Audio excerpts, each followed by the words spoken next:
My name's Stewart Franklin, and I live in the middle of the state of Kentucky, just below Louisville. I've been involved in trucking now for 20 years in one form or another. I started out as an employee driving for someone else, and then over time I was able to accumulate a little bit of money to make a down payment on a tractor, and then I bought a trailer, and eventually I even had my own operating authority. And then I got into some heavy haul work, and I've been working with Bennett for a while now, since last October. I see a lot of changes. A positive change is fuel's a lot cheaper than it was for a while. I remember buying fuel for $4.50 a gallon in Pennsylvania on occasion, and that kind of hurt. And now, of course, fuel's a lot more affordable.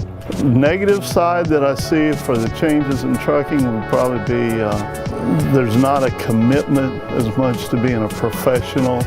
It seems like there's a lot of people out there making a living, but I think it's more of a short-term plan for them.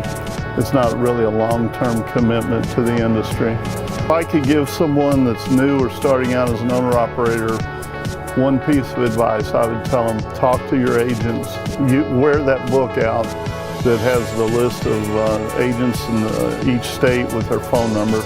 Introduce yourself to them and talk to them.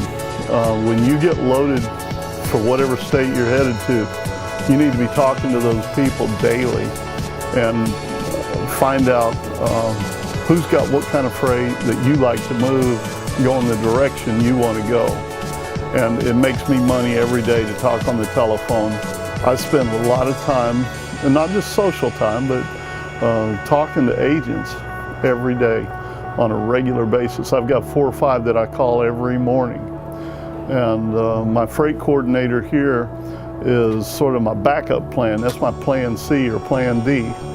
Once I learn where the good freight is and who I need to talk to the agents for it, I target that area and I try to stay in that freight lane, and it makes me money every day. So you would say that, in other words, that truckers need to be proactive? Absolutely. Don't rely on Bennett to find the freight for you. Talk to the agents. And a lot of the freight that I pull never hits the board. It never gets to the freight coordinator because I'm snatching it right out of that agent's hand as they get the load. I'm locking it in and letting them know that I want that load. And a lot of the very best freight, of course, never even hits the board. But I wouldn't know that if I don't talk to the agents every day and have an idea of the regularity and how often they get good loads. That's what I'm looking for. All right, now I want to add one more thing. I talked about the revenue side. I want to talk about the expense side. Learn how to use your fuel book and shop ahead for fuel all the time. As soon as you know where your load is going to terminate or unload, you should be shopping for fuel to know where you want to fill that truck up. I make my trailer payment every month out of my fuel savings from my fuel book. I save that much fuel, or I save that much money on fuel every month, and I make my trailer payment out of that fuel savings.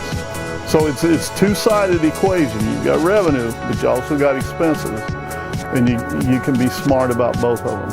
You know, that's the way I operate. And I'll give my name and number. I'm truck number 2010-624. My name is Stewart Franklin, and my number is 270-734-4060. Call me. I'm glad to talk to anybody. I don't hang up on anyone.